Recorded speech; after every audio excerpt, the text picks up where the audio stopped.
ಸ್ವಾಗತ. ನಾನು ಸುಧಾಗೌಡ.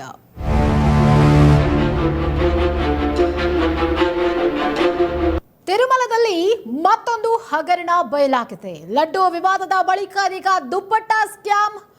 ವೆಂಕಟೇಶ್ವರನಿಗೆ 3 ನಾಮ ಹಾಕಿದ್ಯಾರು?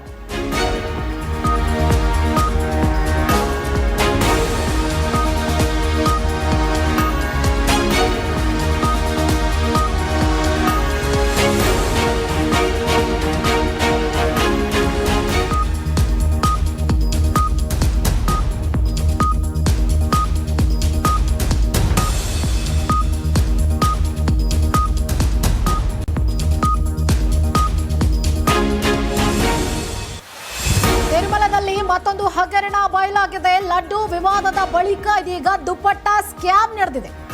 ವೆಂಕಟೇಶ್ವರನಿಗೆ 3 ನಾಮ ಹಾಕಿದ್ದು ಯಾರು ಅನ್ನುವಂಥ ಪ್ರಶ್ನೆ ಇದೀಗ ಉದ್ಭವಿಸಿದೆ. ವಿಶ್ವವಿಖ್ಯಾತ ತಿರುಮಲದಲ್ಲಿ 100 ಕೋಟಿ ಲೂಟಿಯಾಗಿದೆ. ತಿರುಮಲದಲ್ಲಿ ರೇಷ್ಮೆ ವಸ್ತ್ರ ಖರೀದಿಯಲ್ಲಿ ವಂಚನೆ ಆಗಿದೆ. ತಿರುಮಲದಲ್ಲಿ ದಶಕಗಳಿಂದ ನಡೀತಾ ಇದೆಯಾ ಸ್ಕ್ಯಾಮ್ ಆಗಿದ್ರೆ? ಇಂಥದ್ದೊಂದು ಆರೋಪ ಇದೀಗ ಕೇಳಿ ಬರ್ತಾ ಇದೆ. ಲಡ್ಡು ವಿವಾದದ ಬಳಿಕ ದುಪ್ಪಟ್ಟ ಸ್ಕ್ಯಾಮ್ ಅಂದ್ರೆ ಗಣ್ಯರಿಗೆ ಹೊದಿಸುವಂತಹ ಶಾಲು. ತಿರುಪತಿ ದರ್ಶನಕ್ಕೆ ಬಂದಂತ ಸಂದರ್ಭದಲ್ಲಿ ಮತ್ತೆ ತಿರುಪತಿಯಲ್ಲಿ ಹರಕೆ ತೀರಿಸುವಂತ ಸಂದರ್ಭದಲ್ಲಿ ವಿಶೇಷ ಸೇವೆಗಳನ್ನ ಮಾಡಿಸೋಕೆ ಬಂದಂತ ಸಂದರ್ಭದಲ್ಲಿ ಒಂದಲ್ಲ ಎರಡಲ್ಲ ತಿರುಪತಿಯಲ್ಲಿ ಕೋಟಿ ಕೋಟಿ ಲೂಟಿ ಆಗಿದೆ. 100 ರೂಪಾಯಿ ಮೌಲ್ಯದ ಪಾಲಿಸ್ಟರ್ ಬಟ್ಟೆಗೆ 1400 ರೂಪಾಯಿ ಅಂತೇಳಿ ಪೂರೈಕೆ ಮಾಡಿದ್ದಾರೆ. ಶ್ರೀವಾರಿ ಖಜಾನೆಯಿಂದ 54 ಕೋಟಿ ರೂಪಾಯಿ ಲೂಟಿಯಾಗಿದೆ. 2015ರಿಂದ 2025ರವರೆಗೆ 54 ಕೋಟಿ ರೂಪಾಯಿ ಲೂಟಿಯಾಗಿದೆ. 10 ವರ್ಷಗಳಿಂದ ಕಳಪೆ ಬಟ್ಟೆಯನ್ನ ಪೂರೈಸ್ತಾ ಇದ್ದಾರೆ ಎನ್ನುವಂಥ ಆರೋಪ ಇದೀಗ ಕೇಳಿ ಬರ್ತಾ ಇದೆ. ಒಂದಲ್ಲ ಎರಡಲ್ಲ ತಿರುಪತಿಯಲ್ಲಿ ಕೋಟಿ ಕೋಟಿ ಲೂಟಿಯಾಗಿದೆ. 100 ರೂಪಾಯಿ ಮೌಲ್ಯದ ಪಾಲಿಸ್ಟರ್ ಬಟ್ಟೆಯನ್ನ 1400 ರೂಪಾಯಿಗೆ ಪೂರೈಕೆ ಮಾಡಲಾಗಿದೆ. ಶ್ರೀವಾರಿ ಖಜಾನೆಯಿಂದ ಕಳೆದ 10 ವರ್ಷಗಳಿಂದ 54 ಕೋಟಿ ರೂಪಾಯಿ ಲೂಟಿಯಾಗಿದೆ. 2015ರಿಂದ 2025ರವರೆಗೆ ಬರ್ತಿ 10 ವರ್ಷಗಳ ಕಾಲ 54 ಕೋಟಿ ರೂಪಾಯಿಯನ್ನ ಲೂಟಿ ಮಾಡಲಾಗಿದೆ. ನೋಡಿ ಡಿಫರೆನ್ಸ್ ನೋಡಿ, ಪಾಲಿಸ್ಟರ್ ಬಟ್ಟೆಗೂ ಮತ್ತೆ ನಿಜವಾದಂಥ ರೇಷ್ಮೆ ವಸ್ತ್ರಗೂ ಡಿಫರೆನ್ಸ್ ಏನು ಅಂತ ಹೇಳಿ ನಮ್ಮ ವಿಜುವಲ್ಸ್ಗಳಲ್ಲಿ ಗೊತ್ತಾಗ್ತಾ ಇದೆ. ಪಾಲಿಸ್ಟರ್ ಬಟ್ಟೆ ಮೇಲೆ ಒಂದು ತಿರುಪತಿ ನಾಮ, ಜೊತೆಗೆ ಆ ಕಡೆ ಈ ಕಡೆ ಒಂದಷ್ಟು ಸಿಂಬಲ್ಗಳನ್ನು ಹಾಕಿದ್ದಾರೆ. ಇದು ಪಾಲಿಸ್ಟರ್ ಬಟ್ಟೆ.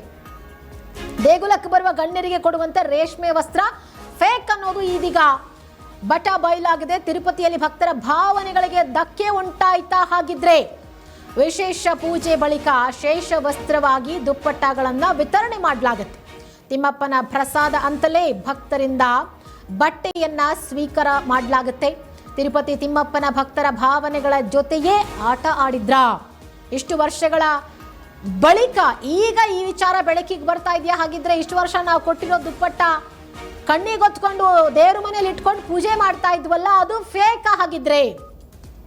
ಒರಿಜಿನಲ್ ನೋಡಿ, ಒರಿಜಿನಲ್ಗೂ ನಾವು ಈಗ ತೋರಿಸ್ತಾ ಇದೀವಲ್ಲ, ಇದು ಒರಿಜಿನಲ್ ರೇಷ್ಮೆ ವಸ್ತ್ರ. ಒರಿಜಿನಲ್ ರೇಷ್ಮೆ ವಸ್ತ್ರಕ್ಕೂ ಡ್ಯೂಪ್ಲಿಕೇಟ್ ರೇಷ್ಮೆ ವಸ್ತ್ರಕ್ಕೂ ಡಿಫರೆನ್ಸ್ ಇದೆ. ಬಟ್ ಭಕ್ತರು ಏನು ಅನ್ಕೊಂಡಿದ್ದಾರೆ, ಬಹುಶಃ ಆ ಹಳೆ ರೇಷ್ಮೆ ಬಟ್ಟೆಗಳನ್ನು ಏನು ಕೊಡ್ತಾ ಇದ್ರು ವಸ್ತ್ರಗಳನ್ನ ಬಹುಶಃ ಈಗ ಚೇಂಜ್ ಮಾಡಿರ್ಬೋದೇನೋ. ತುಂಬಾ ಸಿಂಪಲ್ ಆಗಿದೆ. ಈಗ ಕೊಡ್ತಾ ಇರುವಂಥ ರೇಷ್ಮೆ ವಸ್ತ್ರ ಅದು ಪಾಲಿಸ್ಟರ್ ಬಟ್ಟೆಯಿಂದ ತಯಾರು ಮಾಡಿರುವಂಥದ್ದು.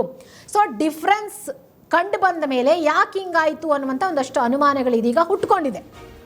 ಹಾಗಾಗಿ TTD ಈಗ ಇಷ್ಟು ವರ್ಷಗಳಿಂದ ನಡೀತದಂಥ ಸ್ಕೀಮನ್ನು ಬಯಲಿಗೆಳಿಬೇಕು ಅಂತ ಹೇಳಿ TTD ನಿರ್ಧಾರವನ್ನು ತೆಗೆದುಕೊಂಡಿದೆ. ಭಕ್ತರ ಭಾವನೆಗಳಿಗೆ ಧಕ್ಕೆ ಆಯ್ತಾ? ಲಡ್ಡು ವಿಚಾರದಲ್ಲೂ ಕೂಡ ಭಕ್ತರ ಭಾವನೆಗಳಿಗೆ ಧಕ್ಕೆ ಆಯಿತು.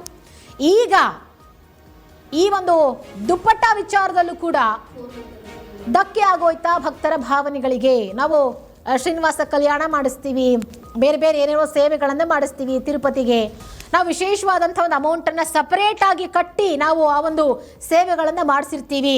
ಸೊ ಹಾಗಾಗಿ ಆ ವಿಶೇಷ ಸೇವೆ ಮಾಡಿಸಿದಂಥ ಸಂದರ್ಭಗಳಲ್ಲಿ, ಅದರಲ್ಲೂ ಗಣ್ಯರು ಬಂದಂಥ ಸಂದರ್ಭಗಳಲ್ಲಿ ಈ ಅಪ್ಪಟ ರೇಷ್ಮೆ ವಸ್ತ್ರಗಳನ್ನು ನಮಗೆ ಹೊದಿಸಿ, ಶಾಲನ್ನು ಹೊದಿಸಿ ನಮಗೊಂದು ಗೌರವಪೂರ್ವಕವಾಗಿ ಒಂದು ಸನ್ಮಾನ ಮಾಡುವಂಥದ್ದು ಇರ್ಬೋದು, ಅಥವಾ ನಮಗೆ ಹಾಗೆ ಕೊಡುವಂಥದ್ದು ಕೂಡ ಇರ್ಬೋದು. ಅದರಲ್ಲಿ ಈಗ ಸ್ಕ್ಯಾಮ್ ನಡೆದಿದೆ. ಅದು ಶ್ರೀವಾರಿ ತಿಜೋರಿಯಿಂದ 54 ಕೋಟಿ ರೂಪಾಯಿ ಲೂಟಿಯಾಗಿರೋ ವಿಚಾರಕ್ಕೆ ಸಂಬಂಧಪಟ್ಟಂತೆ ಇದೀಗ ಈ ಒಂದು ಹಗರಣ ಆಗಿದೆ ಅನ್ನುವಂಥ ವಿಚಾರ ದೊಡ್ಡ ಮಟ್ಟದಲ್ಲಿ ಚರ್ಚೆ ಆಗ್ತಾ ಇದೆ.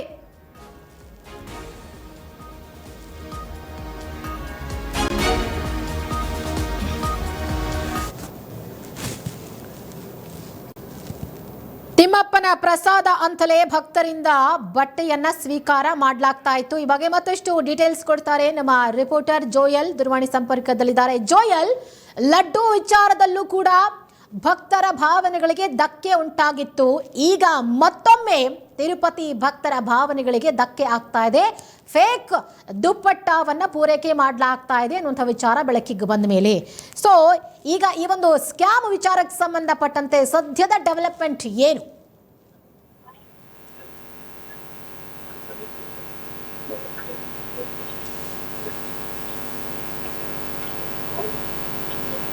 ಎಸ್ ಸುಧಾ, ಈಗಾಗಲೇನು ಲಡ್ಡು ವಿವಾದ ಏನು ಮತ್ತೆ ಪರಕಾಮಣಿ ಪ್ರಕರಣಗಳಿಂದ ಈಗಾಗಲೇ ದಿನನಿತ್ಯವೂ ಕೂಡ ಸಾಕಷ್ಟು ಸುದ್ದಿಯಲ್ಲಿದ್ದಂತಹ ತಿರುಮಲ ದೇವಸ್ಥಾನ ಇದೀಗ ಮತ್ತೊಂದು ವಿವಾದಕ್ಕೆ ಗುರಿಯಾಗಿರುವಂತದ್ದು. ಕಳೆದ 10 ವರ್ಷಗಳಿಂದ ಅಂತಂದ್ರೆ 2015ರಿಂದ 2025ರವರೆಗೆ ತಿರುಮಲ ತಿರುಪತಿ ದೇವಸ್ಥಾನಗಳಿಗೆ 100% ಪಾಲಿಯೆಸ್ಟರ್ ದುಪ್ಪಟ್ಟಗಳನ್ನ ಮಾರಾಟ ಮಾಡಿದೆ ಅಂತ ಆರೋಪವನ್ನ ಮಾಡಲಾಗಿದೆ.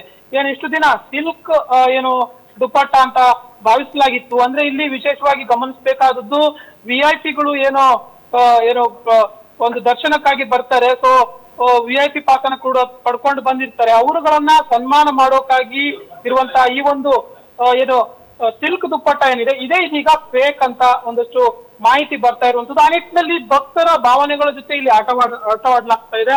ಆ ನಿಟ್ಟಿನಲ್ಲಿ ಸಾಕಷ್ಟು ಒಂದು ದೊಡ್ಡ ಪ್ರಕರಣ ಇಲ್ಲಿ ಬೆಳಕಿಗೆ ಬರ್ತಾ ಇರುವಂತದ್ದು. ಇಲ್ಲಿ ತಿರುಮಲ ತಿರುಪತಿ ದೇವಸ್ಥಾನದಲ್ಲಿ ನಡೆದಂತಹ ನಕಲಿ ರೇಷ್ಮೆ ದುಪ್ಪಟ್ಟ ಕಳ್ಳಾಟದ ಪ್ರಚಂಡ ಪ್ರಕರಣ ಏನಿದೆ ಇದೀಗ ಒಳ ಪರಿಶೀಲನೆ ಮತ್ತೆ ಖರೀದಿ ಕಳ್ಳಾಟಗಳ ಸರಣಿಯ ಕಾರಣವಾಗಿ ಬೆಳಕಿಗೆ ಬಂದಿರುವಂತದ್ದು. ಅಂದ್ರೆ ಮೊದಲ ಪ್ರಕರಣ ಏನ್ ನಾವು ಪರಕಾಮಣಿ ಪ್ರಕರಣವನ್ನ ನೋಡ್ತೇವೆ. ದೇವಾಲಯದ ಶ್ರೀವರಿ ಹುಂಡಿಯಿಂದ ದೇಣಿಗೆಗಳನ್ನ ನಕಲಿ ಕೆಲಸಗಾರ ಕಳ್ಳತನ ಮಾಡಿದಂತಹ ಘಟನೆಗೆ ಸಂಬಂಧಪಟ್ಟಿದ್ದದು.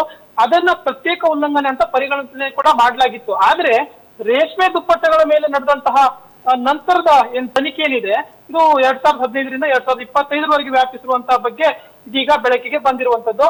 ಸೊ ಒಟ್ಟಾರೆಯಾಗಿ ದುಪ್ಪಟ್ಟಗಳನ್ನ ವ್ಯಾಜ್ಯವಾಗಿ ಅಂದ್ರೆ ರೇಷ್ಮೆ ಅಂತ ತಿಳಿದು ಇಷ್ಟು ದಿನ ಒಂದು ಭಾವನೆ ಇತ್ತು. ಆದ್ರೆ ಇದೀಗ ಭಕ್ತರ ಭಾವನೆ ಜೊತೆಗೆ ಆಟವಾಡ್ಲಾಗ್ತಾ ಇದೆ. ಸೊ ಇದೀಗ ಇಲ್ಲೊಂದ್ ಕಡೆ ಫೇಕ್ ಅನ್ನುವಂತ ವಿಚಾರ ಬೆಳಕಿಗೆ ಬರ್ತಾ ಇರುವಂತದ್ದು. ಇಲ್ಲಿ ನೋಡಿ ಇನ್ನೊಂದ್ ಏನಂತಂದ್ರೆ ತಿರುಪತಿ ತಿರುಮಲನ ಏನೋ ಪ್ರಸಾದ ಅಂತ ಭಾವನೆ ಮಾಡಿದ್ರೆ ಯಾವುದೇ ವಸ್ತು ಆದ್ರೂ ಕೂಡ ಉತ್ತಮನೇ ಅಂತಂದ್ರೆ ಒಂದು ವೇಳೆ ಭಕ್ತರು ಅದನ್ನ ಸ್ವೀಕಾರ ಮಾಡಿದ್ರೆ. ಆದ್ರೆ ಇಲ್ಲಿ ಅವರು ಕೊಡುವಂತಹ ಸಂದರ್ಭದಲ್ಲಿ ಕೇವಲ 100 ರೂಪಾಯಿ ಅಂದ್ರೆ ಖರೀದಿ ಮಾಡುವಂತಹ ದುಪ್ಪಟ್ಟ 100 ರೂಪಾಯಿಯ ಒಂದು ಬೆಲೆಯನ್ನ ಹೊಂದಿರುತ್ತೆ. 1300 ರೂಪಾಯಿವರೆಗೂ ಒಂದು ದುಪ್ಪಟ್ಟ ಮೇಲೆ ಇಲ್ಲಿ ಸ್ಕ್ಯಾಮ್ ನಡೀತಾ ಇದೆ. ಆ ನಿಟ್ಟಿನಲ್ಲಿ ಕೊಡುವಂತ ದುಪ್ಪಟ್ಟದ ಮೇಲೆ ಇಷ್ಟೊಂದು ಸ್ಕ್ಯಾಮ್ ನಡೆದ್ರೆ ಅದು ಹೇಗೆ ಒಂದು ಭಕ್ತರ ಭಾವನೆಗಳಿಗೆ ಅಂದ್ರೆ ಎಲ್ಲೋ ಒಂದ್ ಕಡೆ ಸರಿ ಅಂತ ಅನ್ಸುತ್ತೆ. ಅಂತಂದ್ರೆ ಇಲ್ಲಿ ಸ್ಕ್ಯಾಮ್ ನಡೆಸಿ ಕೊಡುವಂತ ಇದು ಏನಿದೆ ಅದು ಎಲ್ಲೋ ಒಂದ್ ಕಡೆ ಸರಿ ಅನ್ಸ್ತಲ್ಲ. ಆ ನಿಟ್ಟಿನಲ್ಲಿ ಸಾಕಷ್ಟು ಈ ಬಗ್ಗೆ ತಿಳಿದಂತಹ ಭಕ್ತಾದಿಗಳು ಈಗಾಗಲೇ ಬೇಸರವನ್ನ ವ್ಯಕ್ತಪಡಿಸ್ತಾ ಇರುವಂತದ್ದು. ಸುಧಾ, ಓಕೆ, ಥ್ಯಾಂಕ್ ಯು ನಿಮ್ಮೆಲ್ಲ ಡೀಟೇಲ್ಸ್ಗಾಗಿ ಜೋಯಲ್.